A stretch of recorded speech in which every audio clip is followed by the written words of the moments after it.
Hey, we're back. Today's warm-up starts with some tempo squats. All right, remember that when we squat, my feet point straight forward. I'm at about shoulder width. I'm gonna keep my belly tight.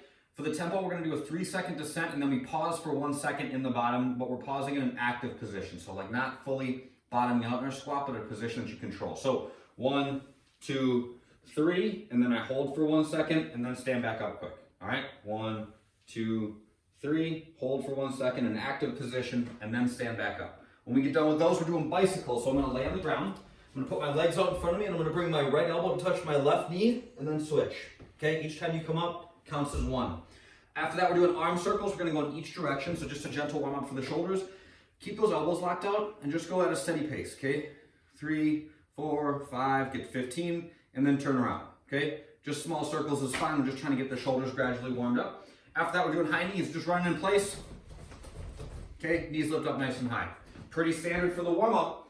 Once we get through with that, we are doing some intervals. So we're gonna do some 4-minute workouts, 4-minute rounds, that are gonna start the equipment version with some lunges in a variety of different formats. So we're gonna start with small amount of reps with a kind of complex version of a lunge.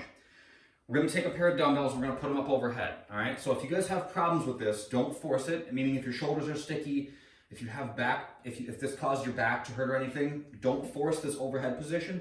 Go to your shoulders instead, okay? So I'm gonna grab my dumbbells, I'm gonna bring them up to my shoulders, and then I'm gonna push them up to overhead. So I'm locking them out completely and I'm squeezing my belly as I do this. I'm gonna step out, tap my back knee, and then stand up, and then switch sides, okay? So I do 2 of those. Then I bring the dumbbells down to my shoulders right here. A little bit less complexity, and now I do 4 lunges like so, okay? After that, dumbbells come down to my sides, and I do 6 lunges here. So as the reps go up, the complexity decreases, okay? Overhead first, then in the front rack, and then at the suitcase position, all right? 2, 4, and 6. If one doesn't feel good, you can do more in the ladder position. So you can always just do all your lunges in the suitcase position. That would still very much scratch the itch. So make sure that you guys can work for quality first. That's always most important. Once we get through with the lunges, we're on to some burpees. So I go to the ground and I stand back up and jump and clap overhead. All the way down, jump all the way up, clap above you. When we get through with those, we're gonna do a handstand hold or a decline plank hold. So the handstand hold can look, there's a spectrum there. You don't have to get into a full inverted vertical handstand to be in your handstand. The decline plank kind of speaks to that spectrum, okay? So you guys can start in just a straight up plank, all right? If you're comfortable there and you feel like you want some more challenge, you can start to walk your feet up the wall. Maybe wear some socks or something so you don't scuff your wall up. Walk your feet up the wall nice and slowly. So we're just kind of like gradually changing the position that we're going to have to support ourselves in with our shoulders, which is a good way to challenge your shoulders. So you don't just want to do the same thing all the time. So we're trying to keep things moving a little bit here. Find a position that you feel like you can hold with some good stability, but that is a unique challenge for you. So walk your feet up, maybe you're at about 45 degrees. Maybe you want to go even a little bit further. You guys find the position that's right for you and you hold that, okay? It doesn't have to be super challenging. I want you to think about keeping your abs flexed and your glutes flexed. Those things are in place, your spine's in a strong position, and that's what we want. So make sure that wherever you're at, you're working for quality. After that, we're on to some leg lifts. I'm gonna lay down, I'm gonna look at my feet.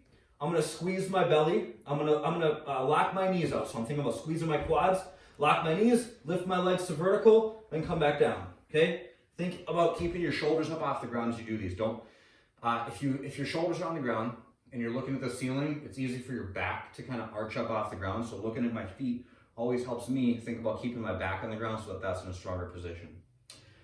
That there is the equipment version of this workout. The bodyweight version is gonna be very similar. We're just gonna do alternating lunges without any weight. You guys will see the rep scheme there. No weight on the lunges, so we're doing more reps. There's a lot more volume for the bodyweight lunges, for the bodyweight track, but otherwise the other movements are just the same. Remember, stability and control in that handstand, okay? That's gonna be the most important thing today, especially as you get tired. We don't wanna end up like this when we're upside down or really at any time, but don't let yourself get into a sloppy position. Belly and butt tight, okay? That'll take you a long ways. When we get through with the workout, we're getting into a little bit of accessory work. And we're gonna do, I got this, this is some very fancy gym equipment. The brand is Amy's and Moira Glenn, very expensive stuff. These are actually Rogue offshoots. I'm gonna hold one of these things in each hand and I'm gonna do some 3-way raises. When we do these in the gym, we're usually using like 2.5 or 5 pound plates. These are like maybe a pound a piece. So if you guys wanna hold like a couple cans or something like that, that's fine. Find something that weighs a little bit, but you wanna be able to get through your 10. I'm gonna pack my shoulders, I'm gonna squeeze my belly, and then I'm gonna lift up straight out in front of me, and then up, out at 45 degrees, and then I'm gonna go up, straight out to my sides, like so. So when I'm here, notice that the soup cans are facing forwards and back. When I do the first 2, I'm going vertical, okay? That just changes the position of your shoulder just a little bit. The person that taught me this was very specific about that. She's a shoulder specializing physical therapist, and she's like, this is how this needs to be done. So listen to Wendy.